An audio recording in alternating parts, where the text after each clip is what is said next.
Hello!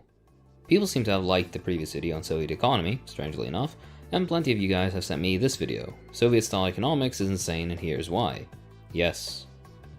I'm unfamiliar with the channel, but it seems like they just cover pop geography and economy stuff. Plenty of "why are they so poor" type content that I don't trust the honesty of, kinda how liberals always seem to forget that sanctions exist. I won't judge till I watch them though, they might actually be decent, who knows. Regardless, let's jump right in. I'll of course skip around to only the parts that are of interest, otherwise this video will be like an hour long.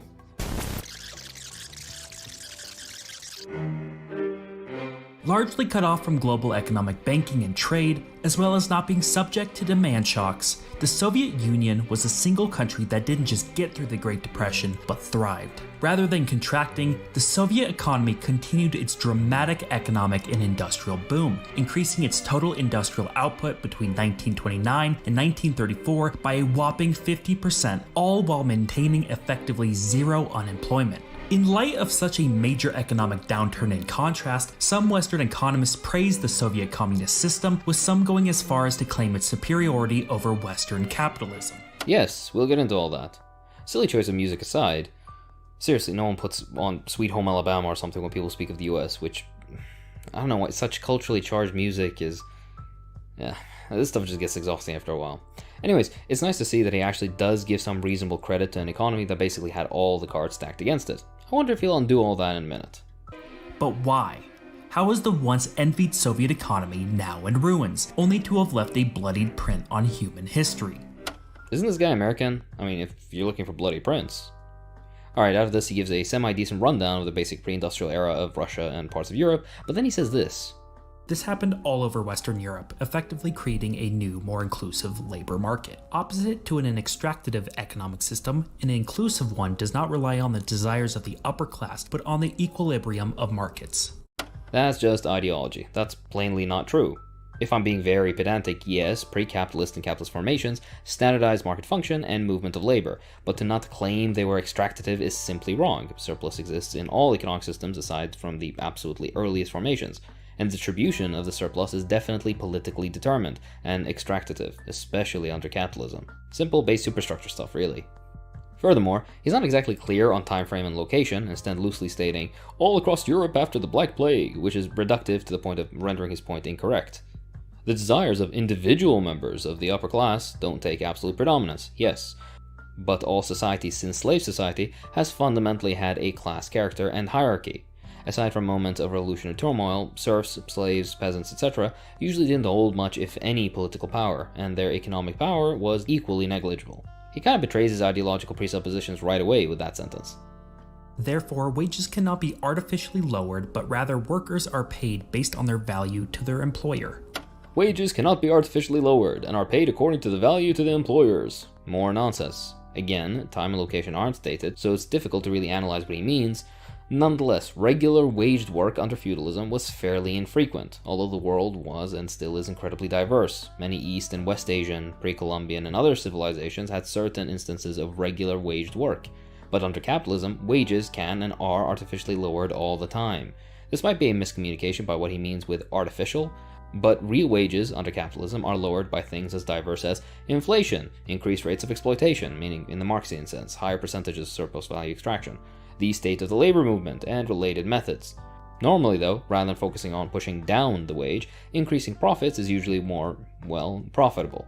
That's the first usual push, and we might get into that in just a minute. As for being paid according to the value to the employers, this too is nonsense. Under capitalism, a wage is simply the price of labor power, which is itself a commodity. The same laws that regulate the price of commodities will regulate wages. Wages are, in general, regulated according to the relations between supply and demand, and according to the competition between the capitalists and the workers, that is to say, competition between the buyers of labor power and the sellers of labor power. Wages themselves are determined by the cost of production of labor power. This gets much deeper, but my point is, no one is paid according to whatever abstract notion of worth, quote-unquote, they have. They're paid according to scientifically analyzable patterns in the labor market, conditions of the labor movement, etc., etc. Check out this video for a deeper dive into the subjectivist nonsense. For further reading, take a look at Marx's short essay titled Wage, Labor, and Capital. Back to the video in just a second. Let's hear from today's sponsor, Ground News. Frequently, during the research for my videos, I encounter biased sources that don't publicly state their leanings, or even worse, their funding. This can be very irritating, but not with Ground News. Ground News is the world's first news comparison platform that makes it easy to read between the lines of media bias and break free from algorithms. Their mission is to build media literacy and to fight misinformation. Ground News allows you to spot media bias by giving you a visual breakdown of news sources covering a story and see where they fall on the political spectrum. It allows you to check your blind spots and see which news stories are being underreported. My favorite feature is their global coverage, which allows you to see how international stories are being covered across the globe using an interactive map. Track your reading habits, your potential biases, if sources are factual or not, who owns those sources, and much more with Ground News. Go to my link in the description to try Ground News for free, or subscribe to get access to all the features you see here, and support a small team of independent media outsiders working to make the news more transparent. Big thanks to Ground News for the sponsorship. This allows me to pay my editor fairly, so the support is very much appreciated. Alright, back to the video. This small gain in wealth caused a small gain in power to act and organize in the future. Over time, this compounded until, when the time was right, a broad coalition of workers, soldiers, businessmen, etc. could then rise up to make demands or even remake the system to be more inclusive. When a coalition is sufficiently broad, it makes it so no one single group is able to make a power grab to cement themselves as the new elite, becoming equally as tyrannical as the old ones. Eventually, this led to secure property rights, a crucially important foundational element for the Industrial Revolution. He's playing very loosey-goosey with his terms here, goddamn. Workers, as in people who sell labor power in return for a wage, are a specific class that didn't attain dominance in numbers in Western Europe until 200 years ago, and globally even more recently than that. Business owners, too, is a silly, unspecific term, but I kinda get that he's intentionally not being specific for the narrative. I don't think I need to state that he also has an incredibly oversimplified, and also incorrect, description of late feudal and early capitalist class struggle. Also very funny that no one single group is able to do a power grab. Have you ever read any work on feudal or early capitalist class relations? It's clear as day he's gonna try to juxtapose this with a, ooh, evil Jewy Soviets cooing and stealing power from the Orthodox saviors of Russia. Although I'm sure he isn't anti-Semitic, but that's where that talking point originated from. If you want an actually scientific analysis of the process, The Origin of Capitalism by Ellen Wood is a great place to start. His overview of quote-unquote Eastern monarchies was decent enough, so I won't comment. Spurred on by fair legal systems and property rights on intellectual property, people could now profit off of discovering new inventions and processes without fear of someone robbing them of their ideas. Do I really need to say anything here? Ever heard of the light bulb, my guy? He then goes on to talk about the relatively low level of industrialization of Tsarist Russia and the incredible backwardness of their economy. Protests erupted in Petrograd, soldiers began a mutiny, and Vladimir Lenin, the exiled head of the Communist Bolshevik Party, was smuggled into the country by the Germans, who had hoped would cause further internal conflict, which it did. Not entirely inaccurate, but smuggled in by the Germans makes it seem like a German conspiracy. If you actually look into the history, it was incredibly difficult to convince the Germans to allow transit to some revolutionaries via sealed train through their land. It was less Germany planning things behind the curtain, and more the revolutionaries pulling basically all the strings and connections they had to make it happen, to transit through Germany before the Germans changed their minds, as they had their own revolutionary movement that they were afraid of, and practically all the revolutionaries on board, including Lenin, spoke German. The country quickly became divided between the provisional government held by the less radical revolutionaries and the much more organized and radical communist Bolsheviks. Eventually, the country broke into a bloody and grueling 3-year-long civil war. By the end, Russia was in ruins and the communists, under the command of Lenin, had taken and cemented control of the country, formally creating the Soviet Union shortly after. I know he does this for brevity's sake, but this is just wrong. The Civil War wasn't between the provisional government and the Bolsheviks. The number of factions, external armies, invasion, and sabotage present was astronomical, and gross oversimplification like this just defeats the purpose of trying to educate. If you want a proper look into the Russian Revolution, Edward Carr's 3-volume series is excellent. Otherwise, a decent overview is October, the story of the Russian Revolution by Chana Miéville. He believed a constant battle between capitalism and workers would ultimately result in a revolution, for which the working class would seize the means of production and build a classless society where private property would be abolished and everyone would work for the common good. Again, oversimplification to the point of being wrong. Socialism, which is what the Soviets were building, was from each according to their ability to each according to their work.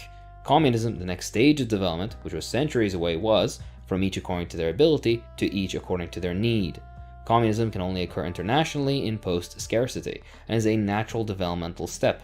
Socialism doesn't require those caveats and is an active process of construction. Lenin's statement of the revolution is a great read on this, as well as Engels' principles of communism. However, the party that took control, the Bolsheviks, were not a broad coalition of the working and lower class like the Western revolutions, but rather a small group of highly radicalized and organized Marxists. Therefore, there was no built-in mechanism to stop them from becoming tyrannical themselves like there had been in the West. What did I say? I told you to pull this shit, didn't I? Alright, firstly, no, the Bolsheviks were a widely popular party with a massive base amongst the industrial proletariat of Russia. Their inroads into developing connections with the peasantry began later, but was nonetheless present and ever growing. Even prior to the revolution, Lenin was known all over Europe. Just so people remember, this guy claims there were built-in mechanisms to prevent tyranny in the West, which were missing in the Bolsheviks supposedly. He conveniently misses that at this time, all of Europe was either a monarchy, a fascist dictatorship, or had an incredibly troubling and growing fascist problem. Today, literally every single Western quote-unquote democracy is a dictatorship of the ruling class, a dictatorship of capital. The ideology of these people always astounds me, and their claim to objectivity is even worse. The first thing the Bolsheviks did was make themselves into a new class of political elites, much the same as the ones they had destroyed in the revolution. You need to substantiate this argument, my guy.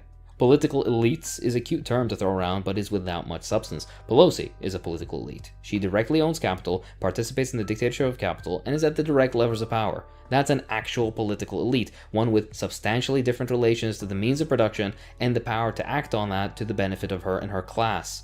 Lenin, Sverdlov, Kalinin, Molotov, etc. owned no capital, no land, no means of production of any kind, and were rigidly bound to both party as well as council democratic centralism. If you instead mean that they were visible officials in a system, then no shit, any hierarchical system has members at different levels.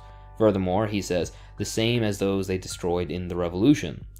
Dude, they couldn't be further from. Aristocrats, oil barons, giants of industry, massive landowners, etc. Those were the people who were destroyed in the revolution. This is just plain wrong. He's either lying on purpose or he's ignorant. Throwing scary terminology around devoid of substance to confirm preconceived biases isn't a proper argument. They disallowed anyone who disagreed with them from joining the party, like literally every party or political organization out there. This is generally such a stupid point, but he's trying some cringe scare tactic. There's literally nothing weird about this. Political organizations have political platforms. If you don't agree with the political platform, you logically can't join. You can't run on a communist platform in the US. There are both legal and other barriers to that. You can't even be explicitly anti-capitalist in the US without a whole host of political, social, professional, and other consequences. Explicitly anti-capitalist literature is incredibly hard to get published without severe defanging in the US and the West in general. And if it wasn't for the internet, it'd be a real pain getting a hold of any of this in the first place. Threaten capital in any capacity in any republic or parliamentary system and see how far you get, if you're not outright assassinated or overthrown like Allende, Mossadegh, etc. Furthermore, there was more disagreement and diversity of opinion in the Bolshevik party than there ever has been in both the Republican and Democratic parties combined, but again he would have known that if he decided to actually research the topic he's making a 30-minute video on. And sought to institute their socialist utopia through force. Institute their socialist utopia through force. Alright, this guy's just an idiot, as well as a propagandist, it seems. Firstly, every political program to ever exist has been imposed by force, and also is unironically propaganda. You need to look up the definition of the word, my guy. Socialism is the only one that has had some semblance of popularity and democratic participation, the perfect examples being the Soviet or Cuban constitutions. That's why the CIA and all their tentacles abroad have to try their hardest to invade, sabotage, rig elections, assassinate revolutionaries, sanction socialist countries, etc., etc. Read up on Operation Gladio. Read up on what happened in Chile or Greece. Fuck, just pick up a book, please. I swear to God, having little knowledge on shit is even more dangerous than being ignorant because you come off like this guy. Secondly, socialism is and was never utopian. There's an entire school of socialism rejected by Marxists termed utopian socialism. Engels even had a stupidly popular essay on it titled Socialism Utopian and Scientific, in which he breaks this down bit by bit. TLDR, to call any attempt at socialism utopian is nothing more than an attempt to mask one's own ignorance with some nonsense platitude. His subsequent overview of war communism and the NEP is wholly insufficient for a video claiming to discuss the Soviet economy, but it's alright since I'm assuming he's going to get to the meat of the video elsewhere. Hopefully. In 1924, Lenin died of a stroke, and shortly after, Stalin took control as head of the Communist Party. Oh boy, there's that music again. In 1928, the first of the 5-year plans was set into motion, which nationalized all production once again. By this point, the entire Soviet economy was entirely commanded from above. This is something you hear a lot, but there's no reality to. The Soviet economy wasn't entirely controlled from above. There was a complex interlinking system of economic planning that spanned from enterprise committees all the way to the Planning Commission, the Gosplan as it was referred to, with several rounds of discussion, amendments, and changes before a final vote on the economic plan. A good introductory video on this is How Did Gosplan Appear from Prime Numbers. Even in the most anti-communist of so-called research, you can see these notes and amendments being mentioned. Hilariously, and this would be evident if the guy did any semblance of research, the interlinking and mutually cooperative system between enterprises and the Central Commission is plainly described even in official reports to Congress, with an example being from the Joint Economic Committee titled Comparisons of the United States and Soviet Economies. It always amazes me how these types lie with such ease on things that are relatively easy to fact-check. Meaning that every input and every output from every factory, every farm, every enterprise, every store, every price, all aspects of the Soviet economy was dictated by the government. Lying again, but we've already mentioned that. The very first draft of an economic plan is a rough draft, drawn up by regional committees and central political organs to see exactly what is needed on a countrywide scale. Someone in an enterprise in Vladivostok doesn't know about, for example, the state of electricity generation from dams in the Caspian Sea, so obviously this original rough draft will be a bird's eye view from regional authorities. Funnily enough, even this rough draft relies on mountains of data sent from enterprises all over, so even from the very beginning the image he's painting is wrong. Unless he's being super pedantic, meaning since in the end the official bodies that put the plan in place are government bodies, hence technically it's the government doing all this, but that's playing with words with the intention of pushing people into a single opinion that you want to impart, which is equally shitty. Also, prices were planned. Yeah, so? It's a planned economy. Of course, they won't leave prices up to the market because there is no market on a nationwide basis. If he thinks planning prices is a bad idea, then he's going down the economic calculation problem angle, and I've already made a video on that here. Stalin and the innermost party officials in the Politburo would decide the general direction of the economy, then through a series of government agencies an extremely intricate and detailed plan would be laid out. After a series of minor negotiations with managers of the individual farms and factories, the 5-year plan was put into law. Do you hear the ideologically charged language here? Extremely intricate and detailed plans. From the top, minor negotiations at the bottom. My God, you're lying to people. Either that or you're supremely ignorant of what you're discussing. What could I expect from someone that wrote input with an M? Planning commissions took months, if not years, to draw this stuff up. If it was all from above, it would have been a done deal right away. There were literally dozens of revision cycles for plans. You're trying to push an image that just isn't true to suit your ideological biases. If you're interested in an overview of how exactly enterprises took part, take a look at Mick Costello's worker participation in the Soviet Union. If you want an actually deep dive about this particular era he's discussing, check out Chapter 8 titled Planned Production for Community Consumption in Webb's Soviet Communism and New Civilization. Notice how I actually give you sources to go and check out, unlike our friend here. Some of the sources he uses, like Why Nations Fall, barely cover the USSR, and when they do, reproduce such outdated misconceptions, and use no footnotes by the way, while outright admitting to ignoring research that reflects positively on the USSR, instead only referring to its existence in a single sentence deep in the bibliography. The other works cited also present far more nuanced pictures than this video I'm subjecting you to. After this, he rightly states that the first 5-year plan was an absolute necessity for industrialization, and was the only reason the USSR defeated the Nazis. He starts touching on collectivization by saying this. In 1928, roughly 85% of the entire Soviet population was rural peasants whose backward, traditional way of doing things caused farming output to be very unproductive. Taxation of these small, scattered village communes was also notoriously inefficient. Stalin's way to deal with these problems was to force all the peasant farmers onto state-run or communal farms, which lumped hundreds or thousands together to work for the state. To say that all peasants were forced is to lie. Many of the small peasantry were motivated by class struggle against wealthier peasants and enthusiastic about joining collective farms, having done so even without input from the top at times. In fact, all over the USSR, this pattern was being repeated, and rather than it being a diktat from above, it was the Soviet government playing catch-up with a chaotic and nuanced movement that was already ongoing. This is even referenced by Stalin and others during the era. For example, you can see Stalin's article in Pravda titled Dizzy with Success. Kulaks, wealthy peasants who bought up or took over land during the NEP period, were notoriously against collectivization, and their minority perspective is the only one centered on in popular Western anti-communist discourse. The movement was incredibly nuanced, and there was opposition at different levels, but it's very disappointing to see the low level of research in this video. Further reading on this topic is Mark Tauger's Stalin, Soviet Agriculture and Collectivization, and Soviet Peasants and Collectivization 1930 to 1939. However, the inefficiencies were further exacerbated by the lack of incentives since farmers' output had no bearing on how much they were paid. This is also nonsense. Collective farms sold output at fixed prices to the state and got bonuses for exceeding quotas. Plus, there were local small-scale markets for sale of other agricultural output not sold to the state. Collective farm workers were paid according to the quantity and quality of their work. The payment systems changed several times, but the core, from each according to their ability to each according to their work, was never violated. Again, this is just an outright lie. In a capitalist society, you have total freedom to change your job and work anywhere else that will hire you. Not true. There are several barriers to employment, and freedom of movement of labor only occurs when it benefits capital, but go on. If you work smarter or harder or longer, you provide extra benefits to your employer. Not wanting to risk losing you to another employer, they will reward you with increased pay or benefits. Thus, there is a built-in incentive toward doing more of your job or better. I don't even need to comment on this. How many people listening right now have worked themselves to the bone at some job, only for them to get no raise but more responsibilities, or even worse, having some manager over you be the guy that gets the raise on the back of your work? One of the largest subreddits that exist, anti-work, literally exploded because of shit like this. This is the usual nonsense absolutely disconnected from reality, but you hear parroted because it sounds good. This has even been empirically proven. In the US, wages have been stagnant since the 70s, despite skyrocketing productivity. This is a pattern all across the Western industrialized world. In the communist Soviet Union, there was little if any incentive to do so, since your wage was almost always locked to a specific rate. Even when later attempts to provide more incentives were rolled out by the government, the extra money workers would receive would be of little use. More nonsense. Again, workers were paid according to their work.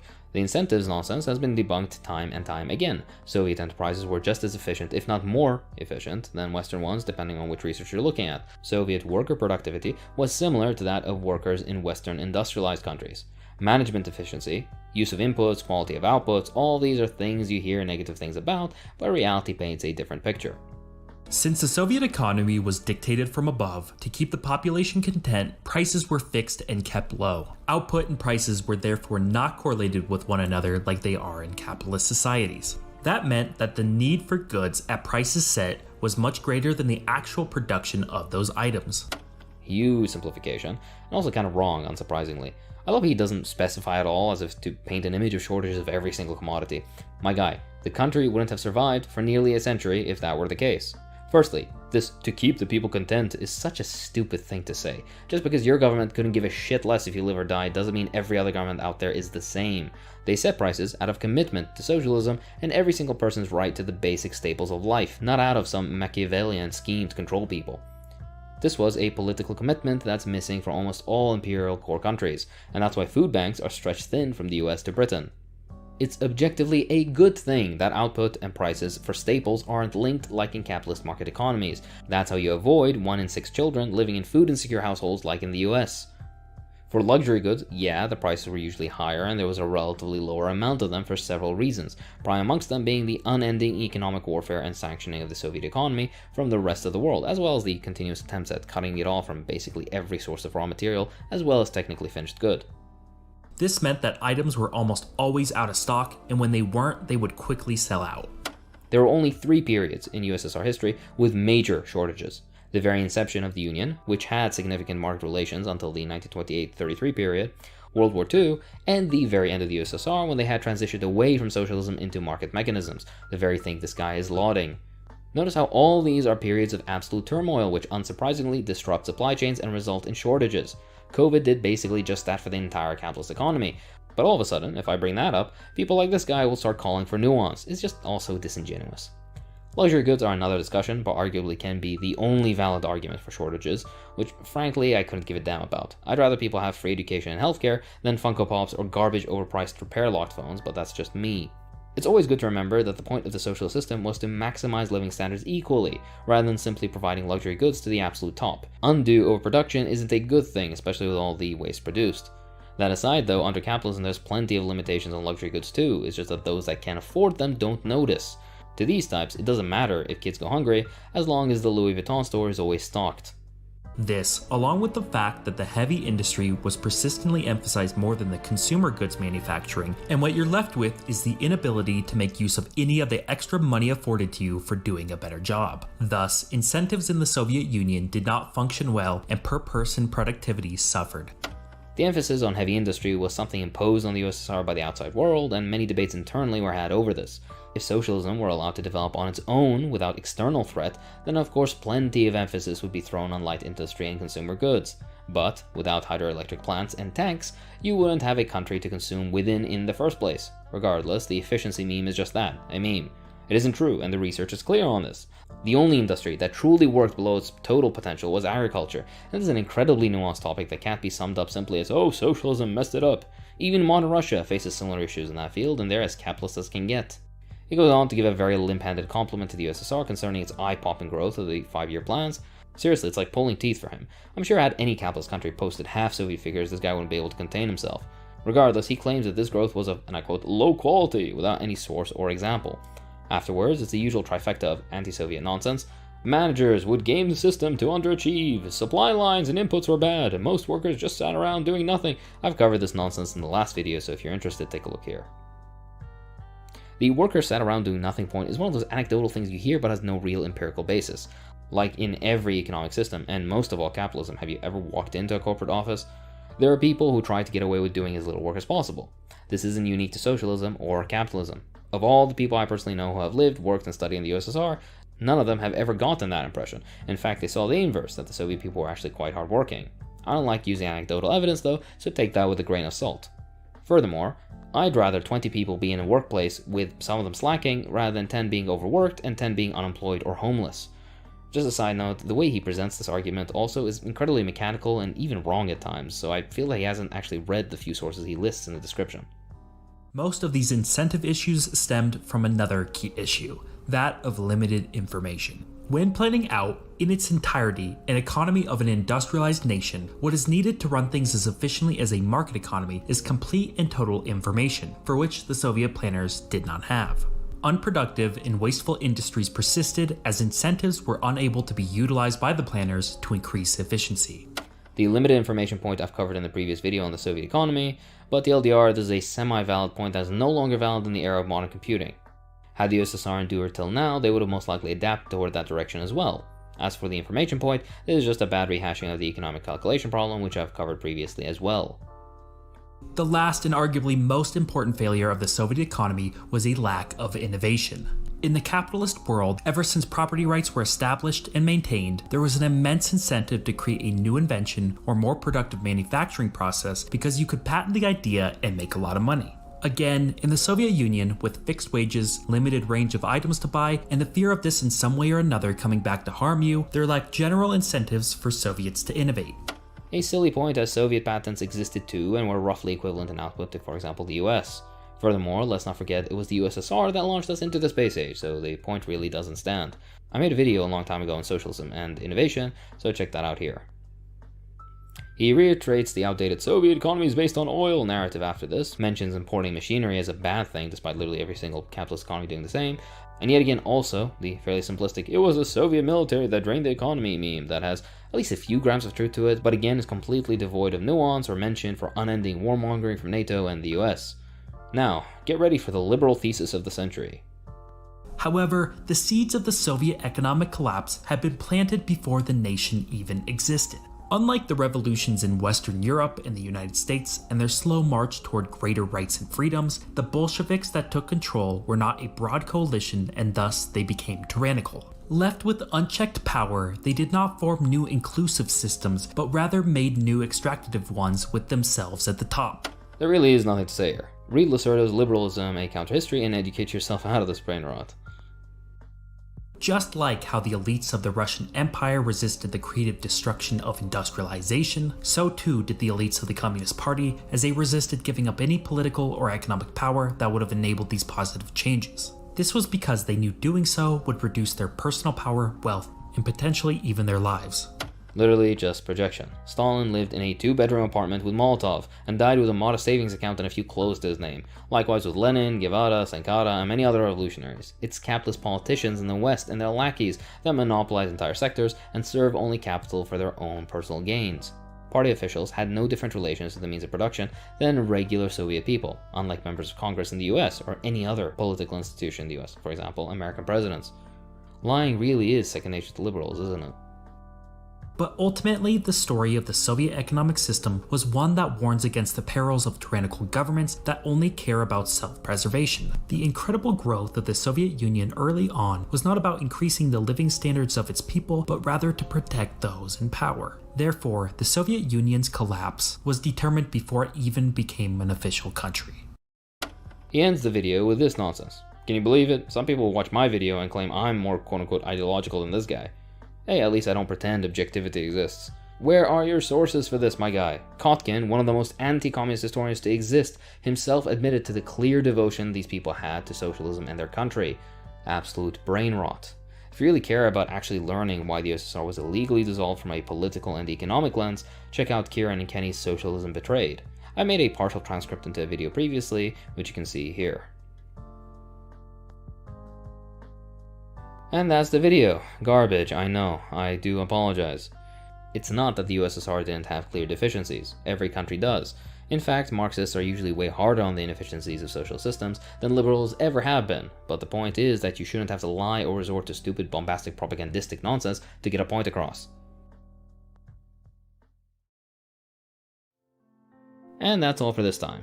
If you enjoy what I do, then please consider supporting me on Patreon. It really does help. I'd like to thank my patrons, so thank you too. Hussein, Sarup Chapagain, Elijah Acuna, Jay Peterson, Amelia de Saint Martin, Daniel Figueroa, Comrade Adam, Banjo Bandit, Cram Trevino, EQ Fan 592, Tom, Michelle Camilleri, Blue J5, Razor Sharp, a commie named Lucas, Hassan the Syrian, Anna Kay, Michael Chorus, Hal Matyak, Scott Will, Rodrigo Rocha, Comrade Kova, Alan Falloon, Marta Dominguez, Mystery Kaplan, Ben Harrison, Billy Tashuk, and Green Candle.